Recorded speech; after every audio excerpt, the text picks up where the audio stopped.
Olá, tudo bem por aí? Professor Flávio Amorim. E se você chegou aqui, esse é o terceiro vídeo da série de resoluções de exercícios sobre função afim. Eu já fiz outros 2 exercícios e se você ainda não acompanhou, vai estar passando um card aqui para você pegar a sequência desde o início.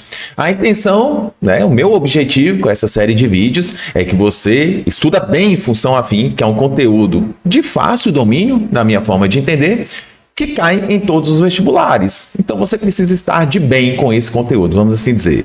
Terceiro vídeo da série, ok? Assista os anteriores para você ir pegando aqui a linha de raciocínio que eu estou montando. Eu não estou apenas só resolvendo o exercício em si, pensando numa função afim. Eu também estou aplicando técnicas de geometria analítica para te mostrar que existem outras ferramentas que também podem te ajudar, ok? Seja você em qual nível que você esteja, tá? Se você ainda não estudou geometria analítica ou se você já é estudante de geometria analítica, tranquilo, tá? Acompanhe as resoluções. Eu estou tentando fazer da forma mais simples possível, mas tudo muito bem explicadinho, beleza? Bora lá para a tela, então. Nesse terceiro exercício, a situação aí é a seguinte, ó. A produção global de plásticos pode chegar a 550 milhões de toneladas em 2030. A ilustração a seguir apresenta uma projeção linear dessa produção. Segundo essa projeção linear, a produção global de plásticos para o ano de 2020 deverá ser, em milhões de toneladas, igual a... Essa questão é dessa banca, a FMJ 2020, que eu desconheço, tá? Se você conhecer, pode me falar de onde que é, bota nos comentários aí embaixo. Mas é muito parecido com questões que caem na prova do Enem. E eu percebo, em alguns momentos, que tem alunos que têm dificuldade. Alguns alunos meus me falam isso, que tem dificuldade de resolver um exercício que é de função, mas que o gráfico apresentado não está no plano cartesiano ortogonal, né? Aquele feito com cruzamentos de 2 eixos, x e y tal e tudo mais. Gente, vamos pensar da mesma maneira, que são pares ordenados, tá? Eu vou te dar algumas dicas de como eu acho interessante fazer esse tipo de questão, para você ver que não tem bicho de 7 cabeças nenhum. Eu, ao invés de usar 2016 e 2030, que são esses valores de ano, né? Porque ele quer produção em relação ao ano. Essa vai ser a função aqui que nós vamos definir. Essa projeção linear que nada mais é que uma função afim. Eu não gosto de usar esses valores muito grandes. Dá trabalho de fazer cálculo e nem sempre você tem uma calculadora disponível para fazer isso. O que eu gosto de pensar é o seguinte... Sempre onde começam os valores, no caso aqui 2016, eu considero o início como tempo igual a 0. Então aqui, ó, já estruturando o raciocínio, eu tenho que para o ano de 2016, eu estou considerando tempo t igual a 0. E a produção, que eu vou chamar de P, ele está chamando aqui de projeção, mas ele fala de produção global de plásticos. Então, tudo com a letra P é de 396. E aí você monta um par ordenado do tipo 0 e 396. Aí você já vai ver como é que isso aí já te ajuda demais a deixar o caminho mais simples. Continuando na linha de raciocínio, no final aqui ele me dá o ano de 2030. Então, gente, não vou usar 2030, eu vou usar a mesma linha de raciocínio. Para o ano de 2030, em relação a 2016, passaram-se 14 anos. Então, eu vou chamar isso aqui de T igual a 14. E a produção, nesse tempo, para esse tempo, foi de 550. E aí você tem um par ordenado do tipo 14 e 550. Beleza? Ó, com esses 2 pares ordenados já é suficiente para você resolver um exercício de função afim utilizando a definição y igual a x mais b, que é o que eu me proponho a fazer sempre nessa primeira resolução. Só que o que ele quer é para o ano de 2020. Para o ano de 2020, então, para o ano de 2020, que é a solução que ele está procurando, em relação a 2016, que é quando começou o tempo igual a 4. Né? De 2016 para 2020, 4 anos. Essa é a produção que ele quer saber. Beleza? Você pode usar, então, mais uma vez, da definição da função ax mais b.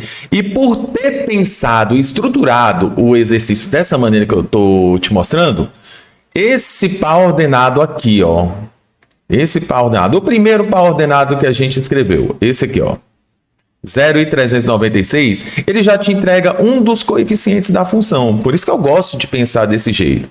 No caso aqui, ó, 0 e 396 é um par ordenado que entrega o ponto em cima do eixo y, onde a reta toca o eixo y. E isso aqui para nós é chamado de coeficiente b. Logo, o coeficiente b dessa função já está valendo 396. Olha que vantagem. Aqui você já sabe quanto que vale. Já pode começar a resolver. É legal ou não é? Pô, véio, então isso aí já valeu o like, não esquece. Deixa um like aí e vamos seguir na resolução. Então, ó, agora você tem y igual a x mais 396. Em vez de montar aquele sistema que normalmente é montado, né, com a chavinha, duas equações, aqui você já começou a resolver, já começou a estruturar a função. E agora o que você faz? Você pega o outro par ordenado, que está em relação a 2030, e substitui o x e o y no x e y que você tem agora escrito aí para você determinar o coeficiente A e resolver a questão. Mole, mole, né? Então, ó, 550 no y. Cai muito assim na prova do Enem, tá? Então já pega a manha aí, ó. 550 igual. No x, a gente coloca 14A e o 396. Resolvendo aqui, você vai ter 14A. 396 vai para o outro lado, então para a gente ganhar o tempo, vamos fazer aqui na calculadora. 550 menos 396. Que a ideia aqui não é ficar perdendo tempo fazendo conta, é aprender os caminhos da resolução. 154. Foi isso? Foi isso. Então agora o coeficiente A aqui, ó, vai ser 154 sobre 14. Então, ó, 154 divide por 14. 11. Beleza, então a função aqui, ó, ficou com essa cara. Vamos botar bem direitinho, ó, ficou assim. Y. No caso aqui, né, Y é produção em função do tempo, então ficou assim, ó, a produção em função do tempo ficou assim, ó, 11 vezes T mais 396. Só que ele quer saber quando T igual a 4. É isso que ele está te pedindo. Então, substitui e calcula o P de 4, que é 11 vezes 4 mais 396. Esse cálculo aqui, então, vamos dar uma adiantada. 11 vezes 4 é 44, mais 396. Então, a produção, quando o ano igual a 4, é só você fazer, ó, 396 mais 44, que dá 440. 440.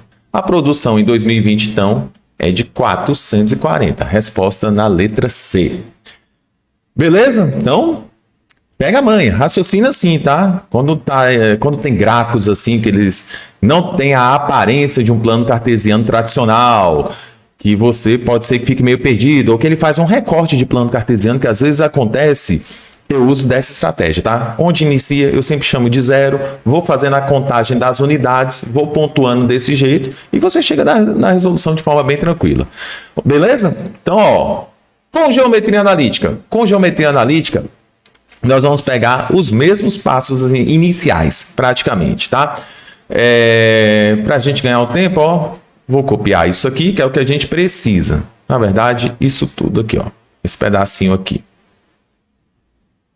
Vamos copiar aqui, porque essa análise já foi feita. E para a geometria analítica, aí, ó, pegando a mesma questão, aqui, ó. O que nós precisamos são de dois pares ordenados, do jeitinho que a gente pensou aqui, para poder equacionar essa reta, que nada mais é definir a função, que em geometria analítica chama tudo de reta. E nós vamos fazer pelo conceito de condição de alinhamento de 3 pontos. Eu já mostrei isso no vídeo 1 dessa série, tá? Portanto, assista lá novamente, que eu faço as explicações lá. Aqui eu vou falar de uma maneira um pouquinho mais ágil. Basta a gente pegar os 2 pontos, fazer um empilhamento deles de uma forma muito particular, feita aqui na geometria analítica, tem todas as condições para isso. Calcular um determinante, você vai chegar na fórmula, que nada mais é a função, e substituir o valor. Beleza? É feito assim, então, em geometria analítica. Pega os pares ordenados 0 e 396, 14, 550. A gente coloca um ponto genérico, porque aí nós vamos ter 3 pontos alinhados em uma reta, e isso é que é a condição de alinhamento de 3 pontos. E a condição de alinhamento de 3 pontos diz que o determinante formado por esses 3 pares ordenados, quando são colineares, que é o caso, tem que ser igual a 0. O resultado dele é nulo. Então, aqui em geometria analítica, a gente pode fazer assim, né? Bota esse 396 aí, 0 e 396, repete ele e calcula o determinante assim. Como disse lá no primeiro vídeo da série, quem estuda determinante e olha para isso acha estranho, mas aqui em geometria analítica, só aqui de uma forma muito especial, nós conseguimos calcular assim. Se você não sabe, mais uma vez, eu te faço convite, seja meu aluno na minha plataforma, o MPP, Matemática para o PAS. Todos esses conteúdos, teoricamente, são explicados lá e tem a justificativa para isso, tá? Isso aqui é digamos assim, um dispositivo prático para calcular determinantes nessa situação. Não serve em todos os casos, mas nessa situação aqui serve. Beleza? E como é que fica, então, a ordem das multiplicações? Fica assim. Nesse sentido, a gente multiplica e mantém o sinal. No sentido contrário, a gente multiplica, troca o sinal. Soma todo mundo e no final tem que dar 0. Beleza? Mais uma vez, fica o convite. Quer ser meu aluno? Tem aqui o link na descrição desse vídeo para você conhecer a minha plataforma, o Matemática para o PAS, e ficar bem preparado para as provas do programa de avaliação seriada aqui de Brasília, beleza? Mas, gente, conteúdo é conteúdo, serve para qualquer vestibular que você estiver estudando, ok? Vamos nessa, então, fazendo as multiplicações. Nós vamos ter aqui assim, ó, 0 vezes 550, dá 0. Dá 0. 14 vezes y, 14y. X vezes 396, 396x. Do outro lado você tem 14 vezes 396, 14 vezes 396, 5.544. 550 vezes x, 550 vezes x, só que nesse sentido a gente multiplica e troca o sinal. Então, se deu positivo, fica negativo. Aqui dá positivo, fica negativo. 0 vezes qualquer coisa dá 0. Agora, nós pegamos todos esses valores e montamos uma equação. Então, você tem 14y mais 396x menos 550x menos 5.544, isso tem que dar 0, pela condição de alinhamento de 3 pontos. Ora, se você quer saber quando que a produção, qual é o valor da produção quando t é igual a 4, o t aqui faz o papel do x, não é verdade? Que o par ordenado, x e y. Então, o t aqui, ó, ele está fazendo o papel do x na história. Então, você já pode pegar esse 4, substituir no x aqui e fazer a conta direto, tá? Ou você pode tentar dar uma organizada. Então, aqui... Vamos dar uma organizada? Ó, 396 menos 550. Já que é uma equação, né? 396 menos 550. Dá menos 154. Então, você tem menos 154x mais 14y menos 5.544. Em geometria analítica, a gente chama isso de equação geral da reta. Essa linha que você acabou de ver aí, que nada mais é que uma função afim escrita em outro formato. Então, beleza. Eu quero saber, então, qual do meu x vale 4. Coloca aqui, ó, menos 154 vezes 4, mais 14y, que é a produção, nesse caso, 5.544 igual a 0. Calculou, corre para o abraço. 154 vezes 4, menos 616. Mais 14y menos 5544 igual a 0. Vamos lá, menos 616 com menos 5544 dá menos 6.160, que eu vou passar para o outro lado. E aí fica 6.160. Desse lado ficou 14y. Então, ó, o y, que é o p aqui da história, basta você passar o 14 dividindo. Dividido por 14. E dá, aqui está dando menos 440, que eu mantive o sinal, né? Na verdade, aqui tudo é positivo, então ficou 440, o que confirma aqui, mais uma vez, que dá a letra C. Só que agora com geometria analítica, beleza? Então, nos vídeos dessa série, que eu estou te apresentando, tanto o primeiro quanto o segundo exercício que eu fiz anteriormente, com esse aqui, eu fiz de duas formas, usando conceito tradicional de função afim e usando geometria analítica.